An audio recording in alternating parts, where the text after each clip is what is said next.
ESTPs. Barbarian. Energetic, enthusiastic, powerful, intense, fierce, and up for the battle of life. This is less about physical aptitude, but rather a warrior's spirit. ESTPs are an underratedly versatile type. But whether it's Alexander the Great at the edge of the known world, or Winston Churchill orating a speech that summons the spirit of a nation, the underlying mindset of the fighter remains. Barbarians are strong and able to take hits and keep going. That bounce back ability, yes, that is one word in my mind, is a hallmark of the ESTP brand of resilience. ISTPs. Artificer. Masters of their art, craft, or field. Artificers are virtuosos and maestros. I view ISTPs as tool wielders. Those can be practical and tangible, such as instruments, utensils, even vehicles, and dare I say weapons, but also abstract, such as intellectual systems. They exist expertly on the intersection between thinking and doing. Anything that can be analyzed and then made actionable is liable to be mastered by an ISTP. INFJs. Sorcerer. Possessing powers that come from inexplicable places seems fitting for INFJs. Their unexplained powers make them rare but strong. Their raw magical instincts are an innate ability which, in combination with their emotions, allows them to project that magic out into the world in both bold and subtle ways. The sometimes otherworldly demeanor that INFJs possess, and their capacity to use charisma, one of their main strengths, to influence people around them, means that they match up well with the Sorcerer class. ENFJs. Warlock. Sworn and beholden to pacts, and wielders of great power. The Warlock class represents the ENFJ's relational nature. Warlocks are driven by an insatiable need for knowledge and power, which compels them into their pacts and shapes their lives, as ENFJs are. Although it's not often talked about, Warlocks are intensely driven to achieve their goals, making sure to have plenty of adventures along the way. ENTPs. Alchemist. Bold. Innovative, dangerous, volatile, and unpredictable. Alchemy is a field that is surely appealing to the ENTP mind. Are they trying to harm people to protect them, or just experimenting for its own sake? Who knows? I picture a self-taught ENTP autodidact, trial and erroring through various iterations of a formula or potion, sometimes abandoning a project halfway through, other times gaining bouts of inspiration and focus, discovering hidden powers that will shock and delight. INTPs. Wizard. A wizard is never late. Unless that wizard is an INTP, in which case they will usually be late. Wizards are magical folk, of course, which requires a great deal of creativity and innovation, two hallmarks of the INTP type. More than this though, wizards are knowledgeable and wise. It is this breadth of knowledge that separates them from others equally as much, if not more so, than their magical ability. INTPs devour knowledge. They might not even realize this about themselves until they compare their own lifelong learner nature to the people around them. ISFJs. Cleric. Strong magic users who wield healing powers for, and on behalf of, the deities or people they serve. They can provoke awe and dread, lay curses of plague, and even call down flames from heaven to consume their enemies. Much like the ISFJ type, they can function equally well as healers or warriors, having the ability to support in a devoted way or fiercely go into battle on behalf of the people they care about or the principles and values they believe in. ESFJs. Witch Doctor.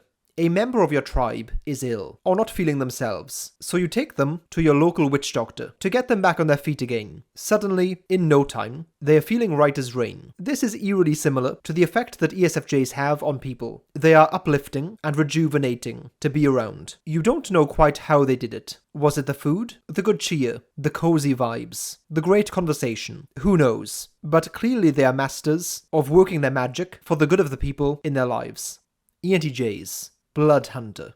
In a world tormented by all manner of monsters and beasts, most stay far clear of the dark arts and forbidden blood magic. Some, however, are willing to fight fire with fire and become monstrous to catch and kill more dangerous monsters. To me, this class suits the ENTJ brilliantly.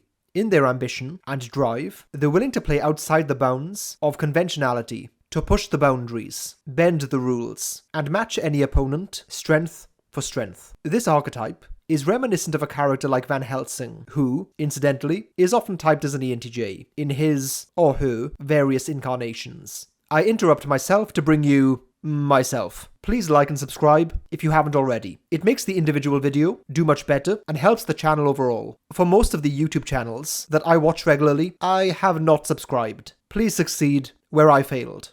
INTJs. Shaman. Shamans spend their lives maintaining the delicate balance between the physical mortal world and the ethereal spiritual world, kind of reminiscent of the INTJ's tendency to inhabit the abstract realm of ideas and bring them, ideally, into tangible reality. This class also often involves building a place of power for yourself, a lair, if you will, aka an INTJ's bedroom. The Shaman also captures the allure that INTJs often feel towards mysticism and areas that hold immense symbolic value, and not just the rational and scientific realm. I also feel like INTJs would actually have been shamans in our evolutionary past. ISFPs. Ranger. Capable of waging war in the wilderness, Rangers defend their homes on the outskirts of civilization. This class suits the independent approach that ISFPs have in life. An archetype that isn't often associated with them is that of the lone wolf, but I think it matches ISFPs quite perfectly. The travelling mysterious stranger who happens to be a great warrior or important figure. Thanks to their familiarity with the wilds, Rangers acquire the ability to cast spells that harness nature's power. That fits quite poetically with the naturalist disposition that ISFPs often seem to have. ESFPs. Rogue. ESFPs fit the archetype of the rogue, with their crafty, street-smart, self-reliant, and adaptable personalities. Rogues are explorers and adventurers who seek out experiences and riches if they can help it. ESFPs are people who find their greatest moments happening, well, in the moment, maneuvering turbulent terrain with a savvy and flashy elegance. The rogue class suits the tactical and practical intelligence that ESFPs are exponents of, allowing them to weaponize their taste for action and chaos monkey subterfuge. ENFPs. Bard. Using their so-called bardic inspiration, a bard can, through the power of art and words and song, inspire their allies, rousing from within them more energy, resolve, and motivation than they realized they had. ENFPs, whether they are intending to do it or not, often elicit inspiration. We call it inspiration, but it's actually fuel, life fuel. And ENFPs have a seemingly inexhaustible secret pipeline directly to this particular elixir. Fortunately for us, they're willing to share it too. INFP. Druid. Druid spells are oriented towards nature and animals, the power of tooth and claw, of sun and moon, of fire and storm. Druids also possess the ability to take animal forms, and some druids make a particular study of this practice, even to the point where they prefer animal form to their natural form. I haven't yet seen an INFP turn into an animal in real life, not that I'm ruling it out, but this does speak to their transformative nature. Despite having very firm values and strength of identity, INFPs can still be remarkably fluid and changeable. Druids also have a secret language that only they can speak. That seems fitting. ISTJs. Paladin. Paladins are immovable, unshakable, and devoted to their ideals, gaining power from keeping and fulfilling their oaths. They are adventurers, but they take their mission seriously. The similarly unyielding and dogged nature of the ISTJ type makes them an excellent fit. A paladin swears to uphold justice and righteousness, to stand with the good things of the world, against the encroaching darkness. This fits perfectly with the ISTJ's capacity to function as the last bastions of certain ideals, the last people to break, and the last line of defense. ESTJs. Fighter. ESTJs have a lust to face every challenge in life head-on. In fact, I would say they're the most direct and forceful type. If you have an issue that requires relentless drive, grit, stamina, mental toughness, and problem-solving powers, ESTJs would be the top of the list to call first. The fighter class can range from being hammers, who make their opponents nails, to elevating themselves to more strategic in their approach to battle. ESTJs find a similar balance when they can zoom in on a particular task with immense focus, then step back to plan and organize with creativity.